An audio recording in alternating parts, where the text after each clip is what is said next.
Welcome to the official podcast where the bombs get thrown.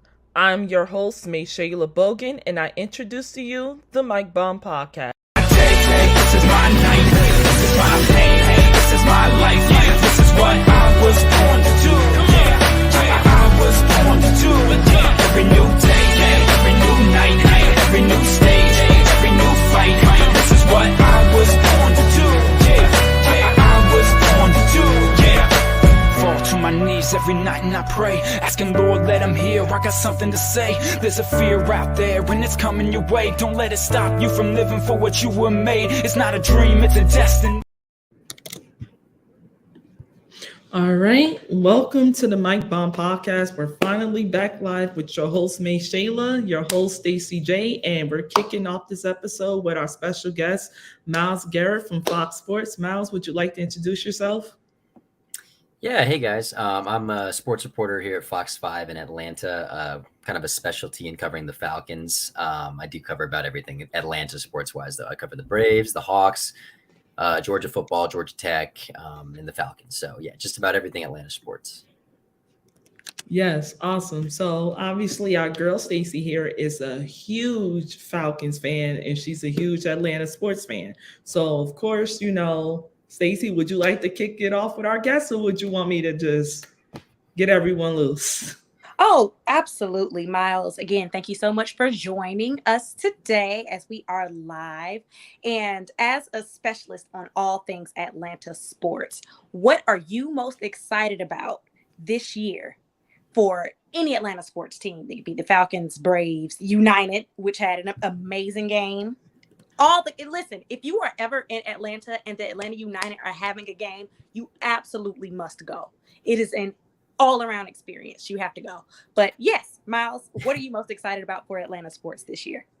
Yeah, absolutely. I have to echo what you're talking about with United. They're starting off hot this season. They had a hell of an offseason. They lost Joseph Martinez, so a lot of uncertainty with how they would do, but so far everything's looking really good.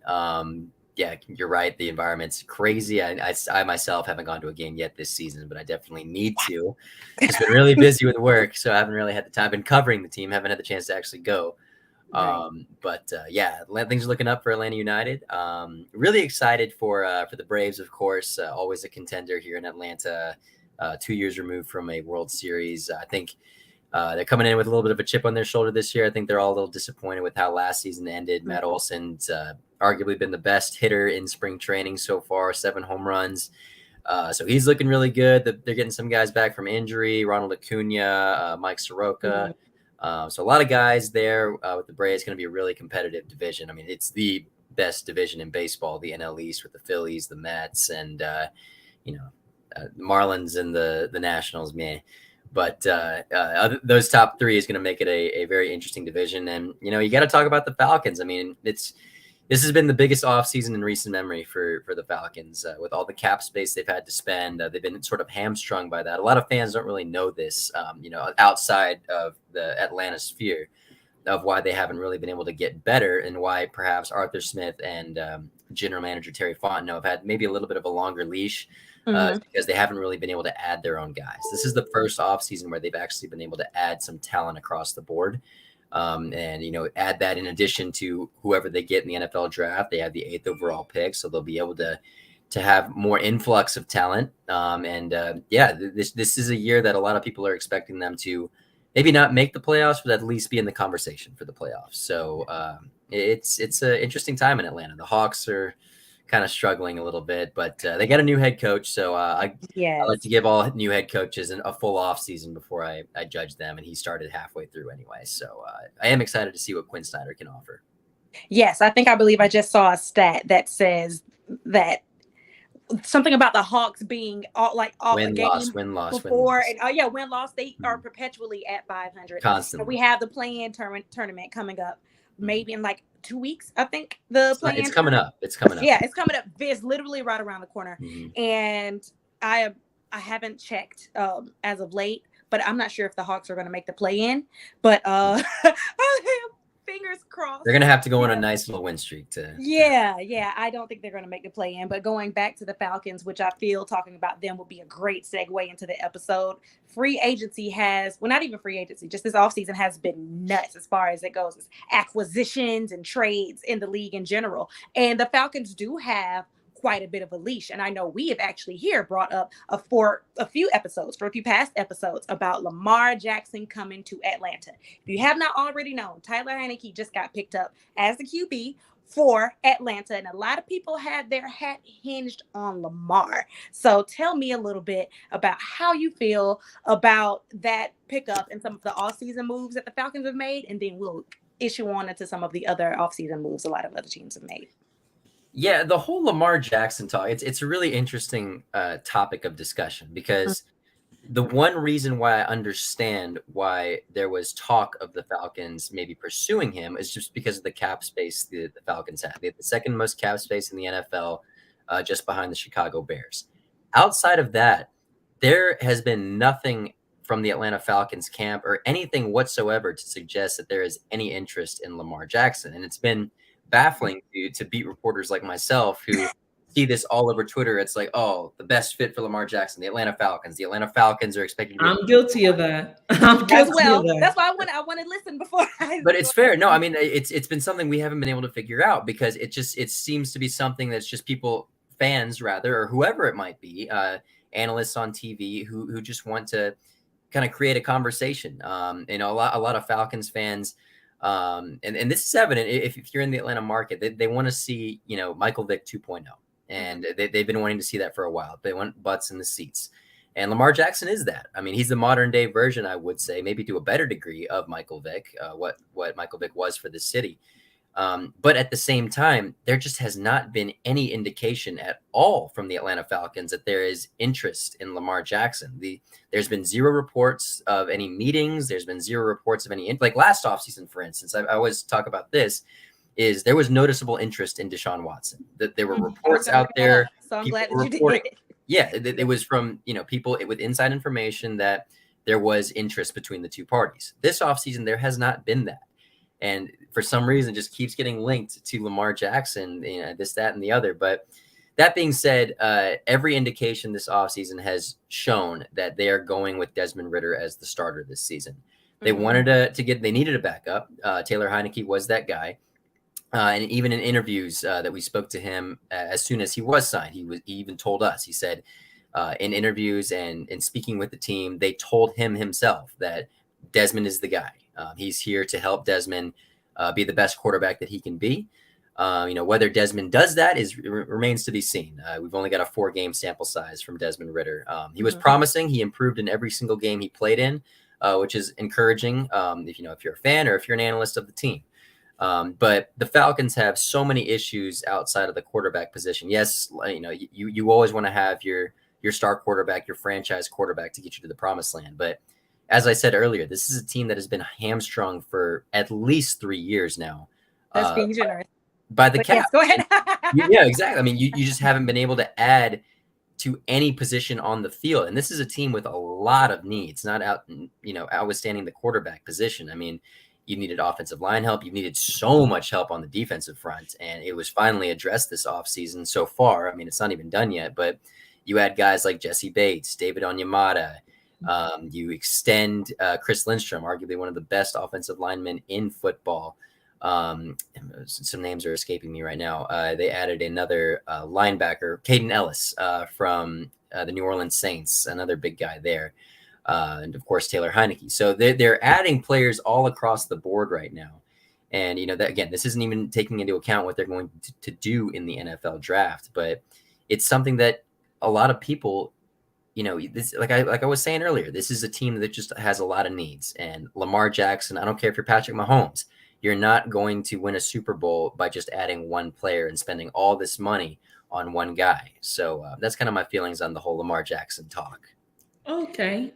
Speaking of which, you did bring up that you did help on you addressed it a little, the defensive side of the ball.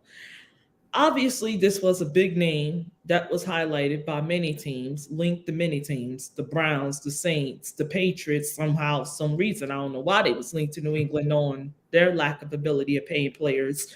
Um, Obviously the Bengals, because this is where he came from. So, more of the story is the Falcons landed Jesse Bates in free agency. What was your overall thoughts when you found out that he was coming to the ATL? Well, he's actually been a name that's been floating around for the Falcons ever since free agency started. He shares an agent with AJ Terrell, with Kyle Pitts, with Casey Hayward.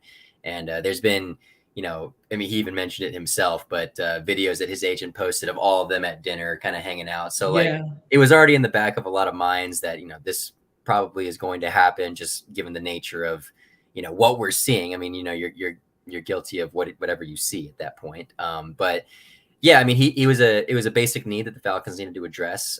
They need a lot of secondary help. There's a strong argument that they could take a guy like Christian Gonzalez in the first round at pick number 8 to be that cornerback 2 next to AJ Terrell. They had a lot of promise out of Richie Grant in his second year. He I'll give him a redshirt year. His first year, he didn't play a whole lot in Dean Pease's system, but he took a huge jump in year 2. So I think they're pretty set with him at one of those safety positions. Jalen Hawkins was okay, but I think that's why they felt the need to add someone of Jesse Bates' caliber, a second-team All-Pro type player, to that secondary, especially when you have the resources for it. And this is a defense that has struggled for years now. And you add a guy like that, it's a game changer. Now AJ Terrell isn't the only guy getting avoided. You have complete other side of the field that now has to be taken into account. So definitely the biggest fish so far for the Falcons this free agency, and one that I think some people saw coming and glad that they came through with it. Yeah, a lot of Falcon fans I read, Stacy here being one of them, was extremely excited when he was signed. I'm like, you know what? I laughed. And I'm going to tell you why I laughed. I ain't laughed because of the Falcons. I laughed because of where he came from. Because right, I knew exactly what I got controversy. I got a lot of controversy when I'm the one, and I'm probably the only one who predicted this before all of this happened. This was, I believe it was like 2 weeks after the Super Bowl. I said, timeline sleep. The Bengals will not extend Jesse Bates. He's not getting that deal in Cincinnati. So many Bengal fans blew up my mentions. I mean, I'm surprised. So it was a victory lap for you. Yeah. Oh, yes. Oh, a huge victory lap. It was a huge victory lap because I swung and missed with a little bit of it when I said he won't play under the franchise tag because the way things was looking, he wasn't. Mm-hmm. Bengal fans celebrated in my mentions. They said, how we looking, Shay, and things like this. Turn around a year later, you run your big mouse, you lose the AFC Championship game. I laughed even harder. I mean, Stacy is my witness here. I had too much fun with that. Then turn right back around, and now you're losing. Well, they will argue, but I was saying definitely your best DB and your second best DB, both to the NFC South this year. One went to Carolina, the one we're discussing right now went to the Atlanta Falcons. I try to tell them, but I did not expect him though to sign with the Atlanta Falcons. I didn't think that was going to happen. Honestly, I thought he might would have went to Las Vegas. I'm not going to lie. I did not take into account AJ Terrell, Kyle Pitts, Casey Hayward were already down there, who were also tied into athletes first like Jesse is. I did not take into accountability that, oh crap, they do have a lot of cap space. They do have the money to pay him. The ATL, I'm not going to lie. I'm going to be down there a lot. So Stacey, me and you definitely going to link. Yes, I'm gonna be down there a lot. So wow, you miss a few shows and you don't even get an invite to Atlanta. I just missed a couple of shows and my invite got lost. But it's fine. My feelings aren't hurt. I mean, you could come too, Caleb, but I'm going down there to visit family. But Stacy already there, so we might as well be there. But yeah. So I get it. ATL is a great spot. With that being said, what do you think the team can expect from Bates now that he did get his money?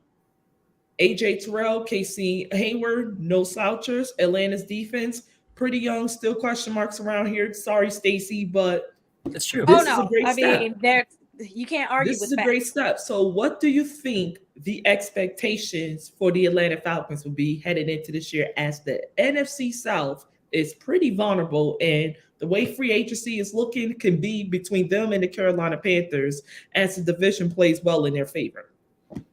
Oh, 100%. I mean, this might be, hometown favor here, but I think the Falcons are going to win the NFC South in this season, just because of what Arthur Smith and Terry Fontenot have been able to do with the talent they've had the last 2 seasons. I mean, you've had predictions nationally. I mean, for instance, this past year, a lot of folks thought the Falcons were going to go, 2-15, this, that, and the other. And again, I understand it when you look at it from an outside perspective. If you're not covering the team, you're not familiar with it. This is a team coming off. You don't have a franchise quarterback anymore. Matt Ryan's gone. Marcus Mariota is there. Who knows who the running back is? You just have Kyle Pitts and a defense that has nobody but Grady Jarrett. That's what you see. And Arthur Smith was able to squeeze 7 wins out of this group. And every single game, maybe outside of Cincinnati, the Falcons were in it. It was a 1-score game. It was right there up until the very end. Transform this to another year. Now you have a quarterback who played better as he continued toward the end of the season, something to get excited about. You have a running back, Tyler Algier, who broke the rookie franchise rushing record. Cordell Patterson to back him up, who's been one of the lone bright spots for this team the last 2 seasons. Kyle Pitts, of course, now has a quarterback that he can have some chemistry with. He clearly had none of that with Marcus Mariota. Marcus had a lot of trouble getting Kyle the ball. Add that to Drake London, who's roommates with Desmond Ridder. They had a lot of chemistry to finish out the season. He started playing like that first-round pick that we all thought he was going to be at those last 4 games. So you have a great young core just on offense, and you're going to add to that in the draft. Then you go to the defense. Like I said, the defense has got the most changes and the most exciting changes. You have a bunch of guys now. I mean, it's a brand new defense now. By the way, before you continue, thank you for taking him out this division, even though I didn't really fear him because of who we had. But I just enjoy the misery that's going on in the former city he represented. Oh, of course. I understand that. I'd be saying the same thing if we were talking about the Saints. So it's cool. But yeah, speaking of former Saints, David Onyemata, we signed him. A lot of promise from Troy Anderson, who was the rookie last year, I believe at a Montana State. Performed very well the last few games of the year.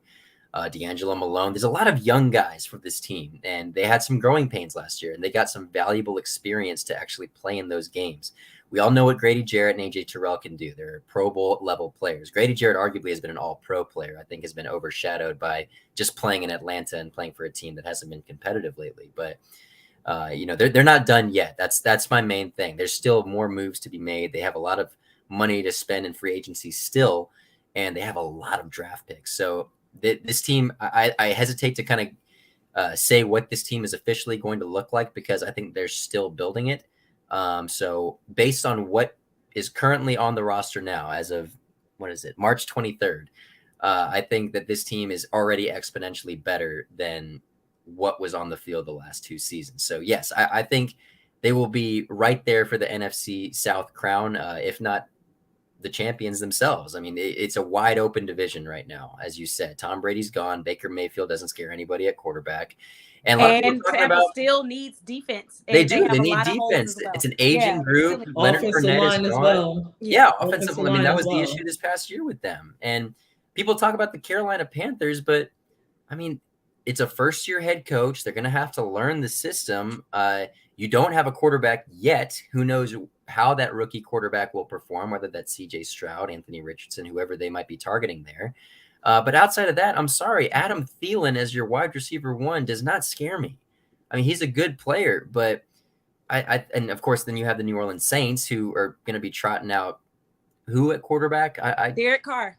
Derek Carr, excuse me. I forget. I always forget Derek. I keep forgetting Derek Carr is in New Orleans now. And they re-signed Jameis as the backup. Jameis, great backup. I think Jameis is a phenomenal backup option. Yes. The big question mark, though, is going to be Alvin Kamara. Yes. So they just picked up Jamal Williams from the Detroit Lions. Mm-hmm. To me, that was a little bit of an indication that they probably don't know what's going on with Alvin Kamara as well. So that's definitely a situation to kind of keep your eye on.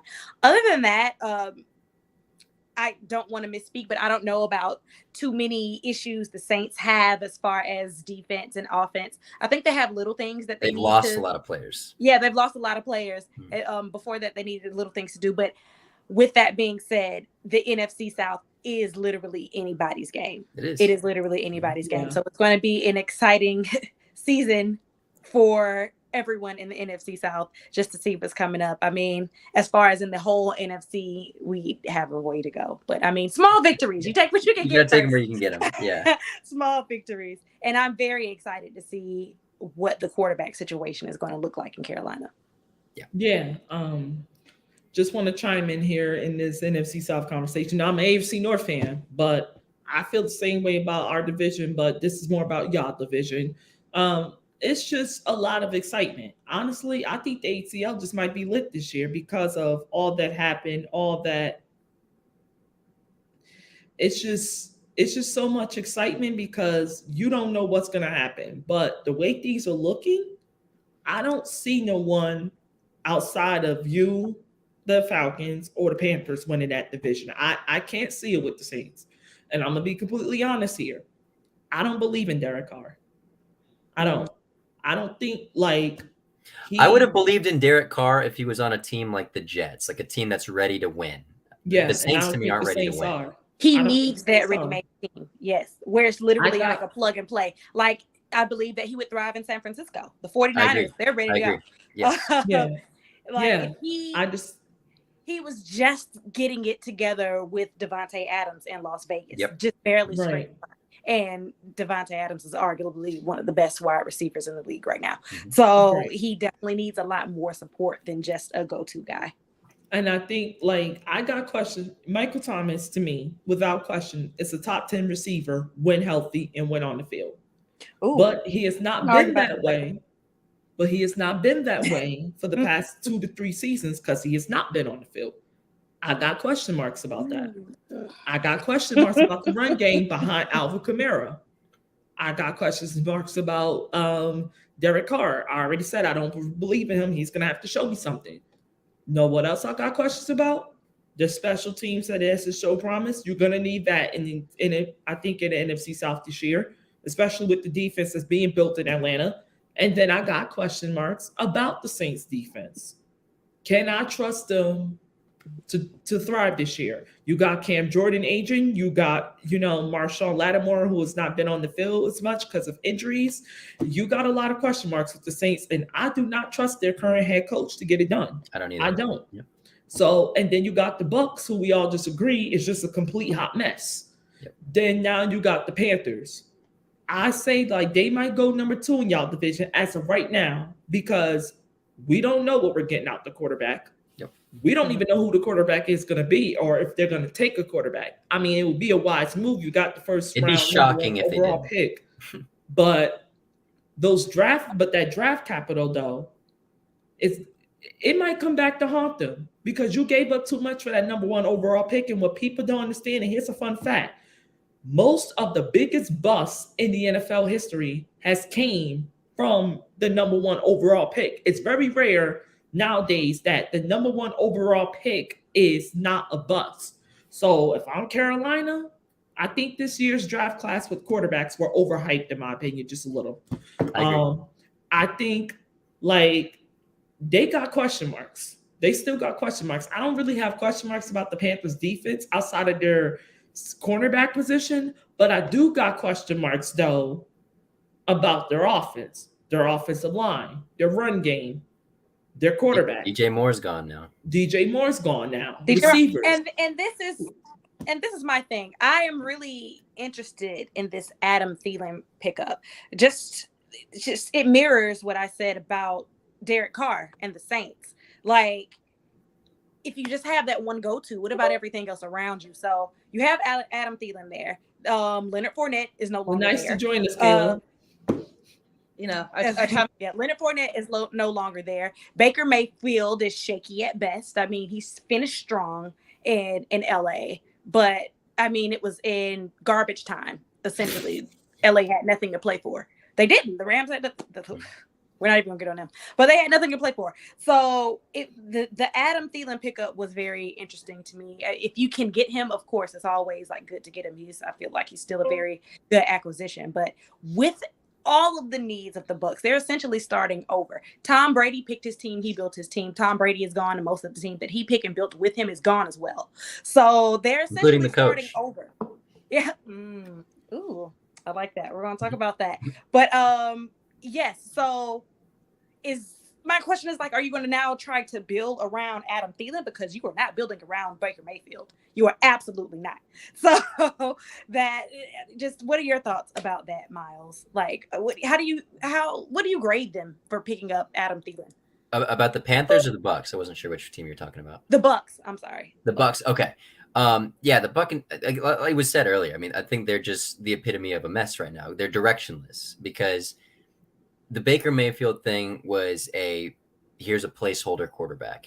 Here's a guy who let's see what he can do type thing, because outside of that, they haven't fixed any of the issues that plagued them last year. And they had the greatest quarterback of all time last year, and he was still getting sacked. They had a lot of offensive line issues. Their running game was basically non-existent. All they had on offense was really Tom Brady and Mike Evans. That was just about it. And on defense, you had your struggles. And I think Todd Bowles kind of showed us who Todd Bowles is as a head coach. I mean, he was the same guy in New York. I mean, he's an excellent coordinator, fantastic coordinator. But I think he's shown where he's limited as a head coach. And I don't care how good the roster is. I think you saw a noticeable drop-off in coaching from Bruce Arians to Todd Bowles. And it was the same issues that you saw in New York when he was there. Just a lot of dysfunction, a lot of directionless football, just that kind of thing. And that just tells, I mean, when I see that a directionless football, I think is the worst place you can be, because when you're bad, at least you have a direction. You have a new coach. You have a new coach. You have, a quarterback you can draft, maybe, a guy you're looking for. Like, when have you heard anything this offseason about the Buccaneers drafting a quarterback in the first round? You haven't. You've heard Baker Mayfield, and let's see what Kyle Trask can do maybe behind him. That's not encouraging if I'm a Buccaneers fan. It's really not. The only good news is they won a Super Bowl before Brady left, because they sold. I mean, I sort of compare it to, maybe not to the same degree, because I think the Rams spent way more, but it's one of those scenarios where you sell your soul to the devil to win a Super Bowl. I think the Rams did that by basically giving whoever they gave the caboodle, the farm, the house. Yeah, for one season of greatness. I don't think the Buccaneers necessarily did it the same way, but to a certain degree they did. Yeah. So we've mentioned it a few times, and sorry, you guys, I'm walking out of my office right now. But we've mentioned it a few times. Frank Reich and I are back in the same state, y'all. We're back in North Carolina, he's back in North Carolina. Are you in Greensboro? I am. I was just there last week. I am. But yeah, him and I are back in the same state, not working in the same office this time, but how do y'all feel about that? About Frank Reich? Yeah, making the move to the Panthers. I know we on it, but how are we feeling about him taking over that position? I actually like Frank Reich. I think he's put together a fantastic staff for Carolina. I think that's been the most encouraging thing. I think he was limited by what decisions he could have made in Indianapolis under Jim Irsay. He's a very controlling owner, especially everything that I've heard from a lot of brass in Indianapolis. And I always kind of liked Frank Reich. I think he's a very well-respected head coach. But outside of that, you just got to look at his staff. I mean, I love the Thomas Brown hiring. I work with DJ Shockley. He played with Thomas Brown. He's spoken extremely high of him. He's a very up-and-coming coach in this league. I think there's a few others I'm missing. I had a list of this, but I don't have it in front of me right now. But I do know I love the staff he's put together, and there's a good foundation. I think they're going after the right quarterback. Now, would I be too crazy about this quarterback draft class? No, but I think they're going after CJ Stroud, and that's the quarterback I would go after in this draft class. I don't understand the Anthony Richardson hype at all. I think some team is going to make a huge mistake getting him. What about Bryce Young? Bryce Young is an enigma to me, because I think if he can stay healthy, he'll be fantastic. But I have a lot of concerns with a guy of his stature. Because he's not, contrary to popular belief, I know a lot of people think, he's a scrambler, this, that, and the other. He's just very good at navigating inside the pocket and finding spaces within the pocket. So that being said, if you're staying in the pocket, you're going to take a lot more hits. And I think the 5'11", I think, grade that they gave him was a little generous. I think he is a little bit shorter than that. I've stood next to Bryce Young, and I'm 5'11", and he's a little bit shorter than I am. So I don't know. But regardless, long answer for your question, I do like what Frank Reich has been doing, and I think he was a good hire for Carolina. Definitely. I mean, like I said, this is the second time we have been back in the same area. But I mean, for my time there, I do agree with what you said. You know, great coach, and I'd be interested to see what he can do with the guys he has, and you know where he could possibly take any new pickups that they get in the draft. But just hearing him and Chris Ballard be on the same page about high character guys in the locker room or good locker room guys, I'm really interested to see how that philosophy transfers or translates with a whole new group of guys. Absolutely. Yeah, no, I think it was a great hire for them. All right. Yeah. So final question before we definitely let you go is, what will be the expectations for the Atlanta Falcons heading into 2023? So if you are a Falcons fan, what do you expect from this team off the rip? I think the main thing, because number one, I know I said it earlier about the Falcons maybe, pushing for a playoff spot.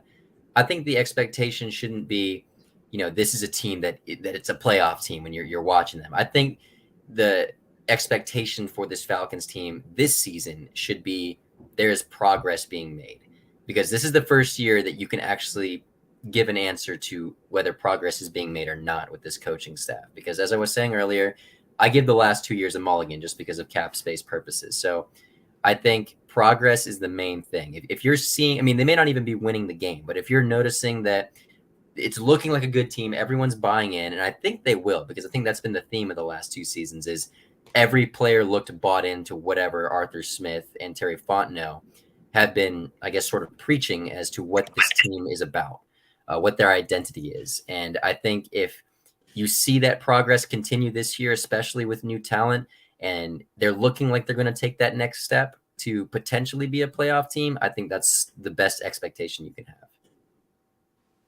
Yeah, I honestly, I'm going to just say it. I expect the Falcons to win the NFC South this year. It's just Desmond Ridder, to me, didn't get the fair enough chance to show his process. He didn't. And I think Drake London was a great pickup. And him and Kyle Pitts, I think the sky's the limit, especially against not one, not two, but 3 vulnerable defenses, in my opinion, in the NFC South division, which I don't know what other division can you, except for the 2020 NFC East division, where a team can go below 500 and make the playoffs. And I'm afraid that at least one half of that division is going to be below 500 this year, because I don't see it. It was the case this year or this past year. Yeah. Yes, I do not see it. My favorite line is the Falcons are notorious for making the bad kind of history all the time. So not wrong. we're just going to hopefully a reversal of fortune this season. Yeah. Hopefully, fingers crossed. All right. Do you guys got anything for our guests before we close out the show? Yes, I have something for our guest and for all of us, actually. We didn't even scratch the surface of the craziness that has gone on in the past week and some change. Like, you think you're going to get to a stopping point so you can cover it all at once, and then something else happens. So, starting with Miles, what is your most shocking move of the offseason so far? Of any team? Of any team. Ooh, that's a good question. Most shocking move. I'm trying to think of the big names here. I mean, the Aaron Rodgers saga has been interesting just because there hasn't been a move. So I think that's been very interesting. Oh, man. Put me on the spot here. I have to think of one.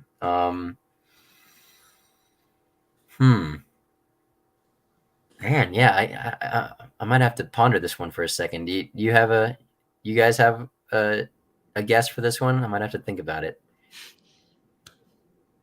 Yes, I actually have two, and I'll tell you why. My first one, we kind of touched on it earlier. Jamal Williams to the Saints. This was a very interesting move to me. The Lions are on the up and up. I've said repeatedly, closing out the last season, that they ended on as high as a note as you can without actually making the playoffs. The second team with that for me being the Jaguars.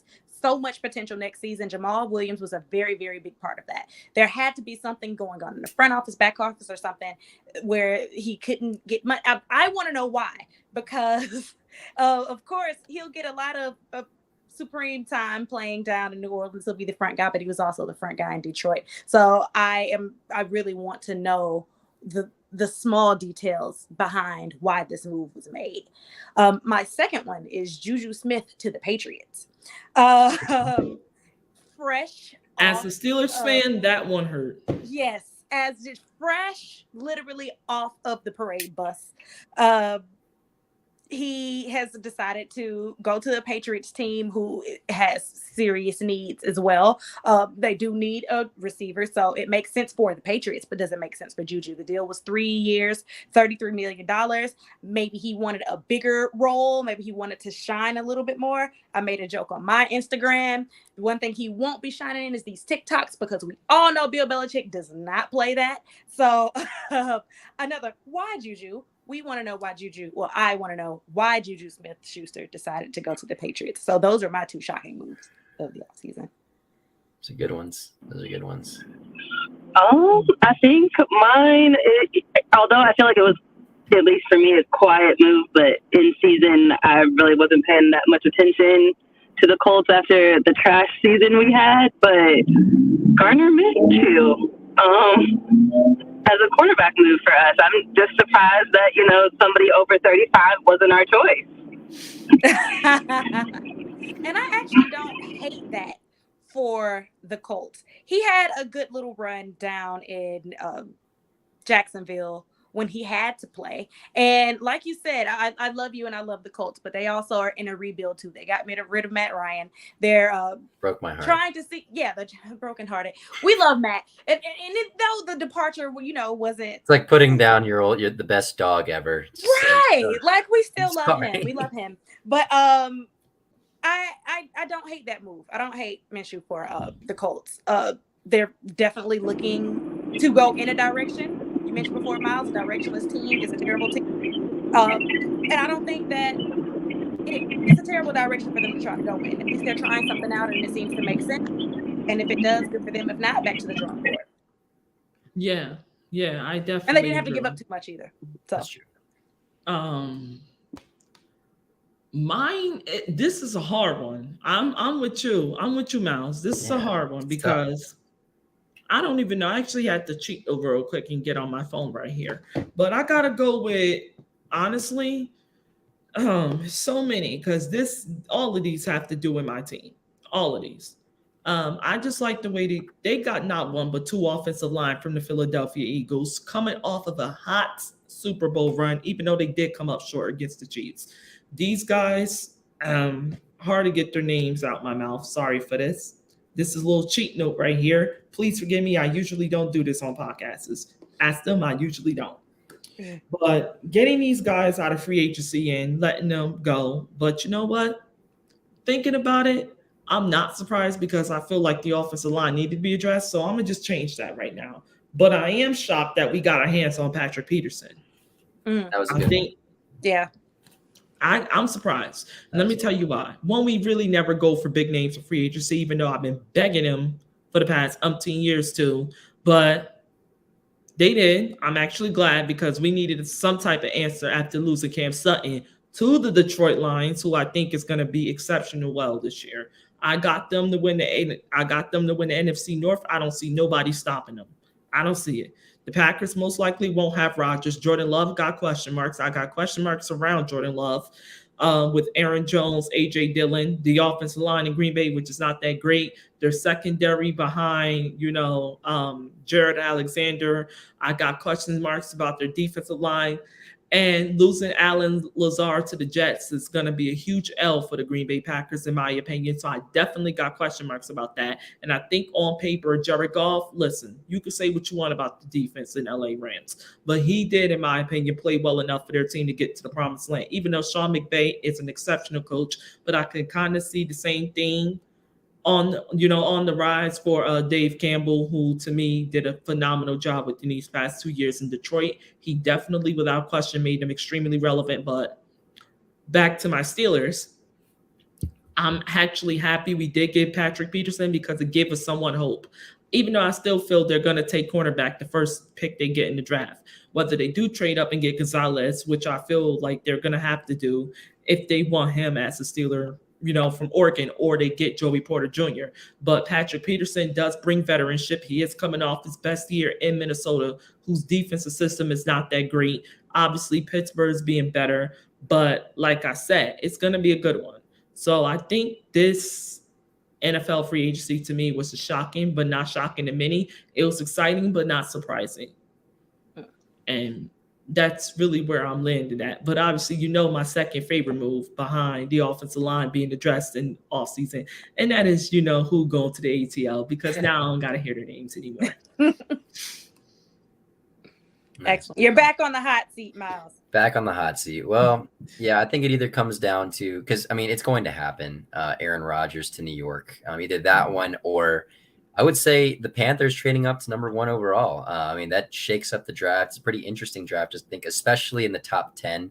I think once you get outside of the top 10, it gets a little, kind of things just sort of flow into place. Yeah. I think there's a lot of uncertainty, because usually I think in the NFL draft in years past, it's sort of a certainty of who's going to go where in the top 4 or 5 picks. I think this year there's a lot of uncertainty of where guys are going. And now you have reports about the Panthers aren't necessarily sold on who their guy is yet. It might be trading back. They're still trying to figure it out. I think that's all smokescreen. I think they're sold on CJ Stroud. But still, I think it creates a lot of intrigue for the draft, because I think, as you said, I think as far as free agency is concerned, there were a lot of moves, a lot of big moves, but I don't think a lot of unexpected moves. So I think there wasn't anything that was like, whoa, like this came out of nowhere. Like, where did that come from? No Deshaun Watson to the Browns type thing, I think, per se. Still don't know why Deshaun Watson made that move. I don't either. Well, that's a whole nother episode. Yeah. He wanted out of Texas. Off the record, I'm glad Atlanta. One toxic dump to another. Yeah. Couldn't be. Yeah, I was gonna say, coming to, boy, if he would come to Atlanta again, that's another episode after the next episode. Things would have been a lot different. But real quick, how did y'all let me not say this? You guys didn't even let me say that this is a Jacoby Brissett stand account, and he's going to Chicago. You're right. That's all I got. We love Jacoby Brissett. I wanted him as a backup in Atlanta. Oh, absolutely. Absolutely. I would have loved to have Jacoby. Him or Heineke, I was completely sold on. I was like, give me one of those two as a backup. I'm cool with it.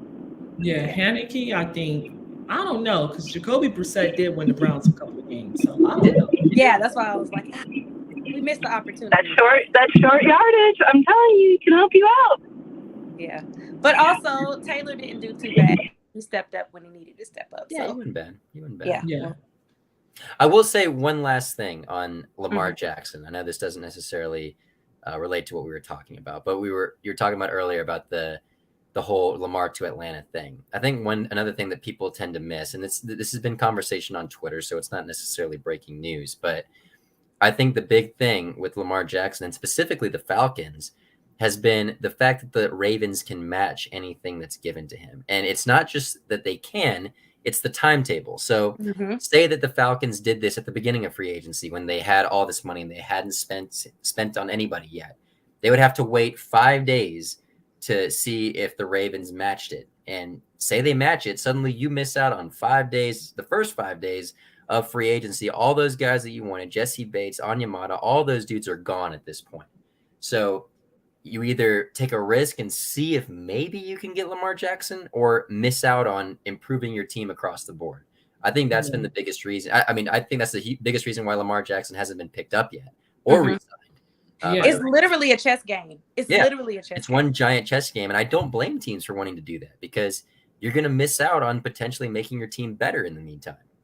Yeah, and eventually you're going to have to build a team around a quarterback. So what? And the Ravens want all the other teams to do their homework for them because they're like, oh, okay, like why don't you guys set the price, and then once you guys do it, we'll just match it. It'll be fine. Yeah, but I think the reason why Lamar Jackson is most likely gone is because the fact that if I'm these other teams, I will pay him more than the Ravens would even thought to pay him. Because honestly, I will do that. And I'll be like, yeah, you want to waste my time? Now I'm going to blow your pockets up. I'm going to pay him something that I know you guys are not going to pay him. The problem is Deshaun Watson created a lot of problems in the quarterback market with that what he did last year. Yes.